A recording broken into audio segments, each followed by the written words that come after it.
Change your thinking, your life will change. I am 23 years old, and my name is Zishan. People who see me today think my life makes sense now. They think the struggle had a purpose. They think money fixes the past. But the truth is, some changes come too late, and when they do, they don't heal you, they expose everything you lost while you were busy surviving. I grew up like a Fokker, not by choice, but by circumstance.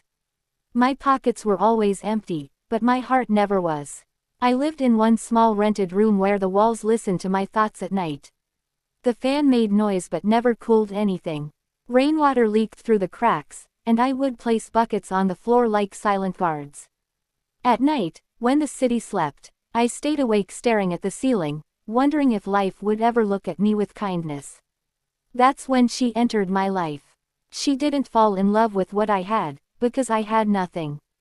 She fell in love with how I listened, how I remembered small things, how I showed up even when I was tired.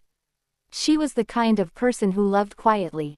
No demands, no drama, just presence. When I couldn't afford food, she shared hers.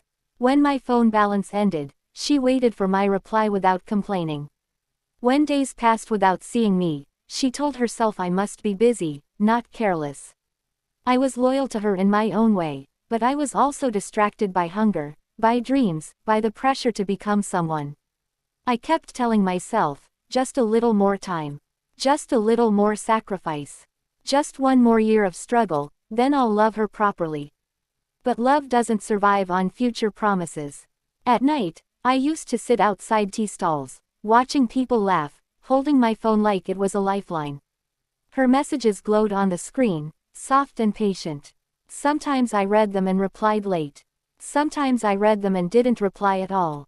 Not because I didn't care, but because I was exhausted, broken, and ashamed of how little I could offer.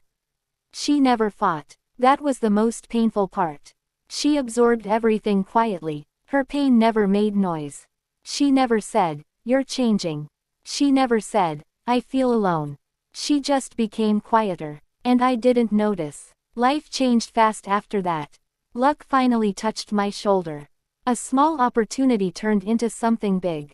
Work turned into money. Money turned into respect. Suddenly, the same world that ignored me started opening doors.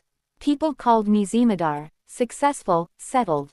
My clothes changed. My room changed. My life changed. My thinking changed too. But by then, she was already slipping away.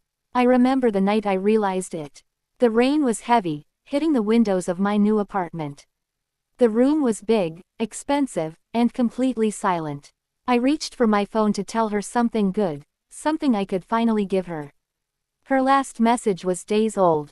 Seen. No reply. I waited. Minutes turned into hours. Hours turned into a truth I didn't want to accept.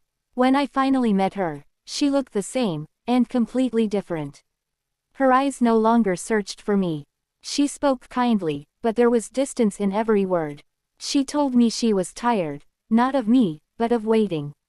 She said she learned how to be alone while being with me. That sentence destroyed something inside me. She had been loyal until loyalty started hurting her. She had loved me silently until silence became unbearable. And I realized too late that while I was busy changing my life, I had forgotten to protect the one person who loved me when I had nothing. Now I sit alone most nights, phone glowing in the dark, scrolling through old chats like photographs of a life I ruined gently. Money surrounds me, comfort surrounds me, but the room still feels empty. Rain still falls. Silence still stays longer than it should. They say change your thinking and your life will change. I changed my thinking, but lost the only person who loved me before my life.